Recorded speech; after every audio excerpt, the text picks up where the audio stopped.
Hello friends, welcome back again on my YouTube channel Fun with Maths. Myself Himani. Here I'm with my new video which is a part 2 chapter wise formulae. मैंने last video में अपनी first book के सारे फॉर्मूले describe किए थे। ये हमारी सेकंड वीडियो है जिसमें हम सेकंड बुक के फॉर्मूले डिस्क्राइब करने वाले हैं। तो सेकंड बुक का जो फर्स्ट चैप्टर है, chapter number 7th, that is integration. And we all know कि इंटीग्रेशन और डिफरेंशिएशन एक दूसरे के रेसिप्रोकल होते हैं। तो अगर किसी को डिफरेंशिएशन के सारे फॉर्मूले आते हैं तो उसके लिए integration is not that much difficult, बस एक दूसरे का रेसिप्रोकल ही करना है। तो ये सारे फॉर्मूले हैं आपके इंटीग्रेशन के which is very important for solving the integration. तो ये सब आप लोगों को याद होने चाहिए, इसीलिए मैंने ये फॉर्मूला बुक बनाई है ताकि आप इसको अच्छे से मेमोराइज़ कर सके एग्ज़ाम डेज से एक दिन पहले। इंटीग्रेशन की कुछ इंपॉर्टेंट टाइप्स होते हैं, जैसे ये अगर नीचे फंक्शन है ऊपर उसका डेरिवेटिव है और मुझे इंटीग्रेशन करना है तो उसका इंटीग्रेशन हमेशा log ऑफ फंक्शन आता है। ऐसे ही अगर फंक्शन साथ में है और प्रोडक्ट में डेरिवेटिव लिखा हुआ है तो हम फंक्शन की पावर ऐड कर देते हैं और वही पावर नीचे डिनोमिनेटर में भी आती है। अगर इस टाइप की कोई फॉर्म आती है इंटीग्रेशन में कि आगे ई की पावर एक्स लिखा हुआ है, फंक्शन है और प्लस में डेरिवेटिव दे रखा है फंक्शन का, तो उसका इंटीग्रेशन हमेशा ई की पावर एक्स एफ एक्स होता है। उसके बाद मेथड्स ऑफ इंटीग्रेशन के बारे में बता रखा है कि इंटीग्रेशन के कौन कौन से मेथड होते हैं। तो जो सबसे इम्पॉर्टेंट मेथड है वो ऑब्वियसली सब्स्टिट्यूशन मेथड है, जिसमें हम किसी चीज़ को लेट करके दूसरे को फाइंड आउट करते हैं। उसके बाद इंटीग्रेशन बाय पार्ट्स भी काफ़ी इम्पॉर्टेंट है, इससे रिलेटेड क्वेश्चन भी आते ही हैं, जिसमें हम एक हमारा कोड वर्ड होता है आइलेट। तो क्या है वो सारा कोड वर्ड, ये मैंने आपको डिस्क्राइब कर रखा है। उसके बाद उसका सॉल्यूशन कैसे निकालते हैं, फर्स्ट फंक्शन को एज इट इज़ रखते हैं, सेकंड का integration minus derivative of first function, second का इंटीग्रेशन, इस टाइप से। उसके बाद थर्ड टॉपिक जो है वो इंटीग्रेशन बाय पार्शियल फ्रैक्शन है। इसमें से most of the time question आता है 3 मार्क्स का, जिसके लिए मैंने एक अलग से वीडियो बना रखी है। मैं उसका लिंक भी आपको बायो में शेयर कर दूंगी डिस्क्रिप्शन में, तो आप वो वीडियो वहाँ से देख सकते हैं। Next is our definite integral. तो ये भी बहुत इंपॉर्टेंट टॉपिक है, इस पे बेस्ड भी क्वेश्चन आते हैं। इस पे बेस्ड भी मैंने एक वीडियो बना रखी है डेफिनाइट इंटीग्रल पे, जिसमें हमारी ये प्रॉपर्टी डिफाइन कर रखी है मैंने, और इससे रिलेटेड काफ़ी क्वेश्चंस आते हैं। Next is our chapter number 8 application of integration, जिसमें हमारी एक ही एक्सरसाइज हमारे सिलेबस में इंक्लूडेड है। तो उसमें सिर्फ एक ही कंसेप्ट है, एरिया। तो एरिया के लिए हमारे लिमिट पता होनी चाहिए सबसे पहले तो हम कर्व की हेल्प से लिमिट निकालते हैं, उसके बाद उसका इंटीग्रेशन कर देते हैं। Next chapter is chapter number 9 differential equation. तो डिफरेंशियल इक्वेशन का फर्स्ट जो इंपॉर्टेंट टॉपिक है दैट इज ऑर्डर और डिग्री। ऑर्डर हमारा होता है हाईएस्ट डेरिवेटिव जो हमारी इक्वेशन में लाई करता है, और डिग्री हमारी होती है पावर ऑफ हाईएस्ट डेरिवेटिव, कि हाईएस्ट डेरिवेटिव अगर जो भी है तो उसकी पावर कितनी है। उसके बाद एक नोट है कि हमेशा याद रखिएगा कि अगर कोई डिफरेंशियल कोफिशिएंट जो हमारा D Y by D X वाला कोफिशिएंट होता है, अगर वो कभी किसी के एंगल में आ जाए, किसी की पावर में आ जाए, किसी का डिनोमिनेटर बन जाए, तो ऐसे फंक्शंस की, ऐसे इक्वेशंस की डिग्री जो होती है वो नॉट डिफाइंड होती है। ये क्वेश्चन ऑर्डर और डिग्री के बेस पे हमारे ऑब्जेक्टिव टाइप में काफ़ी क्वेश्चन आते हैं, तो इनका याद रखिएगा। उसके बाद सॉल्यूशन जो होते हैं हमारे डिफरेंशियल इक्वेशन के, वो 2 टाइप के सॉल्यूशन होते हैं। First is general solution and second one is particular solution. General solution में हमारे आर्बिट्ररी कांस्टेंट जो हम सी वगैरह अपनी तरफ से लगाते हैं वो आते हैं, बट पर्टिकुलर सॉल्यूशन में ऐसा कोई कांस्टेंट नहीं आता। नेक्स्ट इज, हाँ, एक क्वेश्चन और जो हमारे ऑब्जेक्टिव टाइप में काफ़ी आता है कि आर्बिट्ररी कांस्टेंट किसी डिफरेंशियल इक्वेशन में कितने एग्जिस्ट करते हैं। तो याद रखिएगा जितना आपके डिफरेंशियल इक्वेशन का ऑर्डर होगा उतने ही आर्बिट्ररी कांस्टेंट आपके डिफरेंशियल इक्वेशन में आएंगे जब आप उसका सॉल्यूशन निकालेंगे तब। उसके बाद मेथड ऑफ सॉल्यूशन कैसे निकालते हैं, तो उसके लिए पहला मेथड वेरिएबल सेपरेशन। इसके आने के चांसेस बहुत कम होते हैं, बट स्टिल आपको आना चाहिए। इसमें हम क्या करते हैं, वेरिएबल्स को सेपरेट करके एक्स वाली टर्म्स एक तरफ, वाई वाली टर्म्स एक तरफ, देन उसका सॉल्यूशन निकालते हैं। उसके बाद होमोजीनियस है, ये काफ़ी इंपॉर्टेंट है। तो होमोजीनियस पहले तो आपको चेक करना आना चाहिए कि होमोजीनियस डिफरेंशियल इक्वेशन होती क्या है। तो उसके लिए या तो हम पावर देखते हैं कि थ्रू आउट पूरी डिफरेंशियल इक्वेशन की पावर सेम होनी चाहिए, या फिर x की जगह kx और y की जगह ky पुट करके देखते हैं। अगर हम ये k को बाहर बिल्कुल अलग से निकाल पा रहे हैं और हमें ओरिजिनल फंक्शन वापस मिल रहा है, तो दैट मीन्स जो हमारी इक्वेशन है वो होमोजीनियस है। तो ये चेक करने का मेथड होता है। तो पहले तो आपको चेक करना आना चाहिए कि होमोजीनियस डिफरेंशियल इक्वेशन कैसे चेक करते हैं। आफ्टर दैट उसका सॉल्यूशन निकालते हैं। तो सॉल्यूशन के लिए सबसे पहले y को लेट करते हैं vx, फिर वहाँ से dy बाई dx की वैल्यू निकालते हैं प्रोडक्ट रूल लगा के। देन ये dy बाई dx की वैल्यू और ये y की वैल्यू अपने डिफरेंशियल इक्वेशन में पुट करते हैं और सॉल्यूशन निकाल लेते हैं। आफ्टर दैट थर्ड टाइप जो है हमारे डिफरेंशियल इक्वेशन की, वो लीनियर डिफरेंशियल इक्वेशन है। तो उसके लिए आप अपनी डिफरेंशियल इक्वेशन को देख लीजिएगा, चेक कर लीजिएगा, इस फॉर्म की डिफरेंशियल इक्वेशन होनी चाहिए जहाँ पे p भी x का कोई फंक्शन होगा और q भी x का कोई फंक्शन होगा। तो इस टाइप की आपकी फॉर्म बन जानी चाहिए। अगर ये बन जाती है फॉर्म तो हम p और q की वैल्यू निकाल के देन इंटीग्रेटिंग फैक्टर निकालते हैं। इंटीग्रेटिंग फैक्टर निकालने का फॉर्मूला होता है e raise to power integration p dx, और फिर उसका सॉल्यूशन निकालते हैं। y इंटू में integrating factor is equal to integration q into में इंटीग्रेटिंग फैक्टर प्लस में c। तो ये हमारी डिफरेंशियल इक्वेशन के बारे में हो गया। देन हमारा chapter number 10th is vector algebra. Vector algebra भी काफ़ी अच्छा चैप्टर है। इसमें से ज़्यादा मार्क्स का क्वेश्चन नहीं आता, बट 2-3 मार्क्स के तो क्वेश्चंस आते हैं। तो इसका जो पहला टॉपिक है वो पोजीशन वेक्टर है कि किसी भी दो वेक्टर्स का पोजीशन वेक्टर आप कैसे निकालेंगे। तो ए बी वेक्टर अगर आपको निकालना है तो हमेशा याद रखिएगा पीछे वाले में से आगे वाला वेक्टर माइनस करते हैं। बी वेक्टर के कोऑर्डिनेट माइनस ए वेक्टर के कोऑर्डिनेट। तो और माइनस आप ऐसे ही करेंगे कि आई वाला आई वाले में से, जे वाला जे वाले में से और के वाला के वाले में से।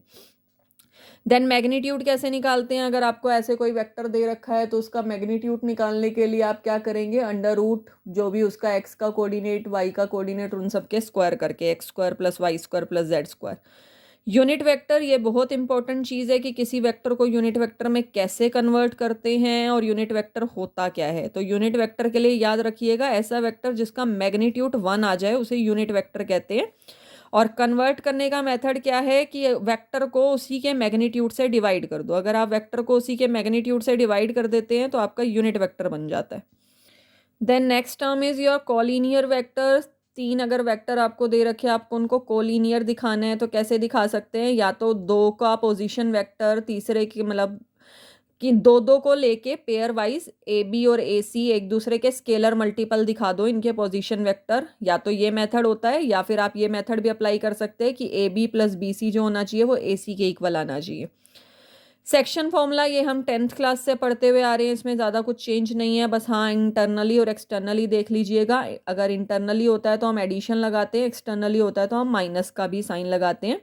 उसके बाद अलजेब्रा वेक्टर है, एडिशन कैसे करते हैं वो हमें पता ही है। आई वाले को आई वालों के साथ, जे वालों को जे वाले के साथ, के वालों को के वालों के साथ डायरेक्ट ऐड करना है, कुछ एज सच इतनी बड़ी चीज़ नहीं है। सेम सब्ट्रैक्शन भी सेम चीज़, आई वालों को आई वालों के साथ। मेन चीज़ जो मेन क्वेश्चन आता है वो आता है प्रोडक्ट में से। और प्रोडक्ट हमारे 2 टाइप के प्रोडक्ट होते हैं, डॉट प्रोडक्ट जिसे हम स्केलर प्रोडक्ट भी कहते हैं और एक होता है क्रॉस प्रोडक्ट। डॉट प्रोडक्ट की अगर कोई जनरल आपसे डेफिनेशन पूछ रहा है तो जनरल डेफिनेशन ये होती है डॉट प्रोडक्ट की। इसी की फॉर्म से हम एंगल निकालते हैं कोस थीटा। तो ये एंगल निकालने का फॉर्मूला है, इससे रिलेटेड क्वेश्चन आने के चांसेस होते हैं। बट अगर आपको क्वेश्चन में डॉट प्रोडक्ट यूज़ करना है तो क्वेश्चन के लिए हम ये फॉर्मूला वगैरह नहीं लगाते, हम क्वेश्चन के लिए डायरेक्ट डॉट प्रोडक्ट लगाते हैं। आई वाले के वेक्टर को आई वाले के साथ मल्टीप्लाई, जे वालों को जे वालों के साथ, के वालों को के वालों के साथ। एक 1-1 मार्क्स के लिए क्वेश्चन हमेशा याद रखिएगा कि आई डॉट आई जो होता है वो 1 होता है, बट आई डॉट जे अगर मैं कर दूं या आई डॉट के अगर मैं कर दूं तो उसकी वैल्यू हमेशा 0 आती है, बिकॉज ये आई जे के जो होते हैं एक दूसरे के साथ परपेंडिकुलर होते हैं। और अगर कोई भी वेक्टर परपेंडिकुलर हो तो उनका डॉट प्रोडक्ट हमेशा 0 बनता है। तो ये चीज़ याद रखिएगा। ये नीचे मैंने बता भी रखा है, if 2 vectors are perpendicular then their dot product is 0। ये बहुत इंपॉर्टेंट कंडीशन है, इस पे बेस्ड क्वेश्चन आने के चांसेस होते हैं। नेक्स्ट इज हमारा क्रॉस प्रोडक्ट है। तो क्रॉस प्रोडक्ट अगर आपको किसी को डेफिनेशन बतानी है तो डेफिनेशन क्रॉस प्रोडक्ट की ये रहती है जिसमें एन वेक्टर यहाँ पे एक यूनिट वेक्टर होता है ए और बी की डायरेक्शन में। और अगर आपको साइन थीटा निकालना है क्रॉस प्रोडक्ट का यूज़ करके तो उसके लिए हम मैग्नीट्यूड लेके निकालते हैं ताकि ये यूनिट वेक्टर जो है इसका मैग्नीट्यूड 1 हो जाए और ये हट जाए किसी तरह। बाकी अगर क्वेश्चन के लिए निकालना है क्रॉस प्रोडक्ट, बिकॉज आपको क्वेश्चन करने हैं पेपर में, तो क्वेश्चन के लिए याद रखिएगा क्रॉस प्रोडक्ट निकालने का तरीका जो है वो डिटर्मिनेंट सॉल्व करना है आपको। आप ऊपर आई जे के लिखेंगे, यहाँ पे जो आगे वाला वेक्टर होगा उसके कोऑर्डिनेट्स आएंगे और जो पीछे वाला वेक्टर होगा उसके कोऑर्डिनेट्स नीचे थर्ड रो में आएंगे। और सिंपल जैसे डिटर्मिनेंट सॉल्व करते हैं बिल्कुल सेम वैसे ही आपको डिटर्मिनेंट सॉल्व करना है। और जैसे मैंने अभी आपको बताया कि परपेंडिकुलर के लिए डॉट प्रोडक्ट जीरो होता है, पैरेलल के लिए क्रॉस प्रोडक्ट जीरो होता है, तो ये दो चीज़ें आप याद रखिएगा। नेक्स्ट प्रोजेक्शन कैसे निकालते हैं। प्रोजेक्शन के लिए आप पहले ये देखिएगा कि किसकी प्रोजेक्शन किस वेक्टर के ऊपर निकालनी है। जो वेक्टर पीछे होगा वो उसका मैग्नीट्यूड नीचे डिवाइड में आएगा, डिनोमिनेटर में आएगा। तो आप ये क्वेश्चन में पढ़ लीजिएगा किसका ऊपर किसकी प्रोजेक्शन निकालनी है, तो जो पीछे वेक्टर रहता है वो डिनोमिनेटर में आता है। एरिया ऑफ पैरेललोग्राम अगर आपको साइड्स की हेल्प से निकालना है तो वो direct magnitude of A cross B होता है, और अगर डायगोनल की हेल्प से निकालना है तो 1/2 ऑफ प्रोडक्ट ऑफ डायगोनल, जहाँ पे ये ए और बी इसके डायगोनल हैं। और अगर एरिया ऑफ ट्राइंगल आपको निकालना है तो वो 1/2 product of A cross B करके, जहाँ पे ए क्रॉस बी जो होती है वो साइड्स दे रखे होते हैं कि साइड्स में ये वेक्टर चल रहे हैं। बाकी जो आपको ये जनरल चीज़ें हैं, स्क्वायर कैसे ओपन करते हैं, मैग्नीट्यूड का स्क्वायर क्या होता है, ये दोनों अगर ऐसे ऐड कर दे तो क्या बनता है, तो ये फॉर्मूले थोड़े बहुत याद रखिएगा बिकॉज कई बार क्वेश्चन में यूज़ करने पड़ते हैं हमें ये। Next chapter is your chapter number 11 3D geometry. ये वेक्टर और 3D ज्योमेट्री ये दूसरे से कनेक्टेड चैप्टर हैं, तो इनका थोड़ा सा ध्यान रखिएगा। सबसे पहले इसमें जो चीज़ें आती हैं वो डायरेक्शन रेशो और डायरेक्शन कोसाइंस आते हैं। तो पहले तो डिस्टेंस फॉर्मूला आना चाहिए, वो हमें 10th क्लास से पढ़ते हुए आ रहे हैं। आफ्टर दैट डायरेक्शन रेशोज हैं, तो रेशो के लिए जैसे हम पोजीशन वेक्टर निकालते हैं ना, पीछे वाले में से आगे वाला माइनस करके, तो वही चीज़ यहाँ पे भी वही करते हैं, वही पोजीशन वेक्टर है। एंगल निकालना है तो एंगल के लिए भी वही मेथड है कि ए डॉट बी कर दिया, तो ए डॉट बी जब करेंगे तो यही चीज़ आएगी, और अपॉन में magnitude of A magnitude of B, तो ये वही फॉर्मूला है, कुछ ऐसा चेंज नहीं है, बस हाँ उसको थोड़ा सा एक्सपेंड करके ज़रूर बता दिया। परपेंडिकुलर होता है तो ए डॉट बी ज़ीरो आता है, तो दैट मीन्स ये ऊपर वाली टर्म ज़ीरो आएगी। और लाइंस पैरेलल हैं तो रेशियो सेम आ जाता है, A1/A2 B1/B2 C1/C2 करके। उसके बाद जो मेन चीज़ें हैं हमारी इक्वेशन ऑफ लाइन, ये ज़्यादा इंपॉर्टेंट है। अब इक्वेशन ऑफ लाइन हमारी दो टाइप से बनती है, जब एक पासिंग पॉइंट और एक पैरेलल वेक्टर दे रखा होता है, और दूसरा केस होता है जब दोनों पासिंग पॉइंट दे रखे होते हैं। तो पहले मैंने वही बता रखा है कि जब एक पासिंग पॉइंट और एक पैरेलल वेक्टर होगा तो उसकी वेक्टर फॉर्म बनती है इस टाइप से, और कार्टीजन फॉर्म बनती है यहाँ से कि आप ए वाले वेक्टर को इधर ले जाओ, ये माइनस का हो जाएगा, और बी वाले को डिवाइड में ले जाओ, तो ये टर्म बनती है। ये चीज़ आपको, ये फॉर्म अच्छे से देख लो, आपकी इक्वेशन कोई भी आ जाए आपको इसी फॉर्म में लाना है सबसे पहले, उसके बाद ही आप उसकी बाकी ऑपरेशन या बाकी सॉल्व कर सकते हैं उसे। और अगर बाय चांस आपकी इक्वेशन के दो पासिंग पॉइंट दे रखे हैं, कोई पैरेलल वेक्टर नहीं दे रखा, तो आप उसको इस फॉर्म में बनाएंगे। ये वेक्टर फॉर्म है और ये उसकी कार्टीजन फॉर्म है, सेम फॉर्म है, एज सच कोई चेंज नहीं है, बस हाँ उसका थोड़ा सा ध्यान रखिएगा बिकॉज ये दोनों x1 और x2 ये जो हैं ये दोनों ही पासिंग पॉइंट हैं। Then angle between two straight line कैसे निकालते हैं, तो उसके लिए हम पैरेलल वेक्टर्स का यूज़ करते हैं, जो पीछे पैरेलल वेक्टर्स दे रखे होते हैं इनका यूज़ करते हैं। तो वही चीज़ है जो वेक्टर में हमने पढ़ी है, ऐसा कुछ चेंज नहीं है। ये शॉर्टेस्ट डिस्टेंस वाला जो कंसेप्ट है ये बहुत इंपॉर्टेंट है, इसका ध्यान रखिएगा, इसमें से 5 मार्क्स का हमारा क्वेश्चन आता ही आता है। तो ये डिस्टेंस फॉर्मूला मैंने आपको बता ही रखा है, आप अपनी लाइंस को कंपेयर करके A2 A1 निकाल सकते हैं, ये सारी चीज़ें, उसके बाद इसको सॉल्व कर सकते हैं। हाँ, एक क्वेश्चन आपको ऐसे भी दे देता है कई बार कि दो लाइंस इंटरसेक्ट कर रही हैं तो क्या कंडीशन होगी, तो याद रखिएगा जब दो लाइंस इंटरसेक्ट करती हैं तो उनका डिस्टेंस फॉर्म जो आता है शॉर्टेस्ट डिस्टेंस वो हमेशा ज़ीरो आता है। तो अगर कहीं पे ये इंटरसेक्टिंग वर्ड डाल दे तो याद रखिएगा दैट मीन्स उनका शॉर्टेस्ट डिस्टेंस ज़ीरो है। और अगर दो लाइंस पैरेलल दे रखी हैं तो उनका जो पैरेलल वेक्टर होता है B1 B2 ये अलग अलग नहीं होता, सेम बन जाता है। तो सेम बन जाता है तो हम A की B यूज़ करते हैं, क्रॉस प्रोडक्ट करने की ज़रूरत नहीं होती, क्योंकि हमें पता है पैरेलल वेक्टर्स के जो वेक्टर्स होते हैं एक दूसरे के स्केलर मल्टीपल आते हैं, तो स्केलर मल्टीपल अगर होंगे तो हम उनका डिटर्मिनेंट फाइंड आउट नहीं कर सकते। तो this is all about your 3D geometry. Then next chapter is your chapter number 12 linear programming problem. इसमें एज सच कुछ है नहीं, लेकिन यहाँ से 3 मार्क्स बच्चा बहुत इजीली ले सकता है। 3 मार्क्स का क्वेश्चन आपका यहाँ से आएगा ही आएगा, जिसमें आपको ग्राफ बनाना है और अपने अपने फंक्शन को, ऑब्जेक्टिव फंक्शन जो होता है उसको मैक्सिमाइज या मिनिमाइज करना है। तो ये बहुत ईज़ी सा सिंपल सा चैप्टर है, 3 मार्क्स लाना यहाँ से कुछ इतना बड़ा काम नहीं है। तो ऑब्जेक्टिव फंक्शन वो होता है जिसको हम ज़ेड बोलते हैं, जिसको हम ऑप्टिमाइज़ करते हैं। कंस्ट्रेंट हमें गिवन ही होती है क्वेश्चन में। हम सबसे पहले उन कंडीशंस का यूज़ करके ग्राफ बनाते हैं, उसके बाद उसका फिजिबल सॉल्यूशन देखते हैं कि किस टाइप हमारा शेड जो आएगा, किस साइड आएगा। तो ये चीज़ है।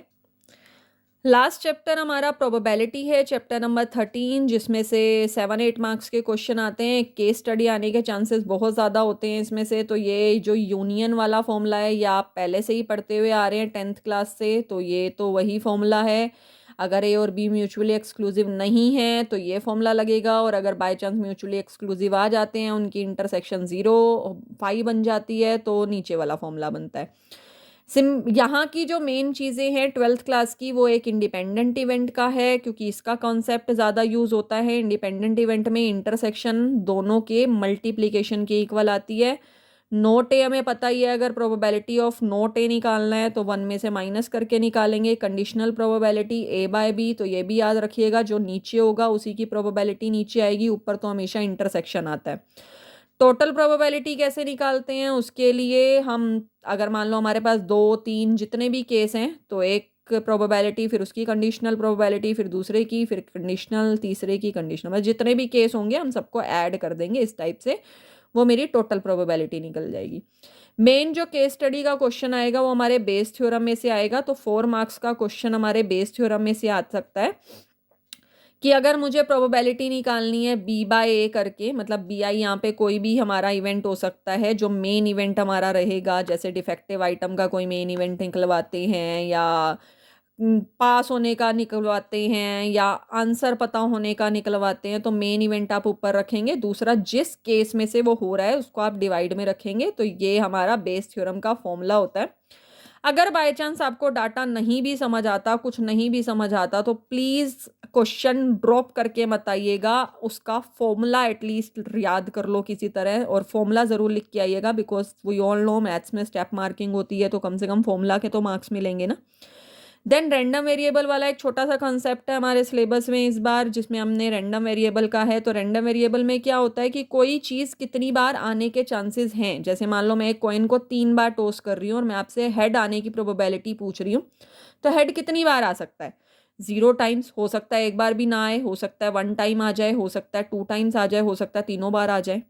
तो आप रैंडम वेरिएबल के लिए एक टेबल बनाएंगे, जिसमें आप पूरे जितने भी केसेस आपके बनते हैं वो सारे आप शो करेंगे, और नीचे उनकी प्रोबेबिलिटी शो करेंगे। लास्ट में चेक जरूर कर लीजिएगा कि आपका ये जो प्रोबेबिलिटी का सम है ये इक्वल टू 1 होना चाहिए। नेक्स्ट, मीन कैसे निकालते हैं रैंडम वेरिएबल का? तो मीन निकालने का सिंपल सा फॉर्मूला है, जो आपने टेबल बनाई है उन्हीं दोनों टर्म्स को आपस में मल्टीप्लाई करके ऐड करना है। एक्स आई हमारे ऊपर वाले फैक्टर्स हैं, पी आई नीचे वाले, दोनों को बस मल्टीप्लाई करके ऐड कर देंगे तो आपका मीन निकल आएगा। ये कुछ छोटी मोटी चीज़ें हैं प्रोबेबिलिटी की, जो कई बार क्वेश्चंस में यूज़ हो जाती हैं, तो प्लीज़ इनको भी याद रखिएगा। आई होप आपको मेरी वीडियो पसंद आई होगी। If you like our video, please like, share and subscribe my channel, because it's a peak time for their board exam. तो जितना इसको ज़्यादा से ज़्यादा शेयर कर सकते हो 12th क्लास के स्टूडेंट के लिए, प्लीज़ शेयर करो। और मैं अपने डिस्क्रिप्शन बॉक्स में इसकी PDF का भी लिंक डाल रही हूँ, तो प्लीज़ आप वहाँ से पढ़िए। So and stay connected with me. Thank you.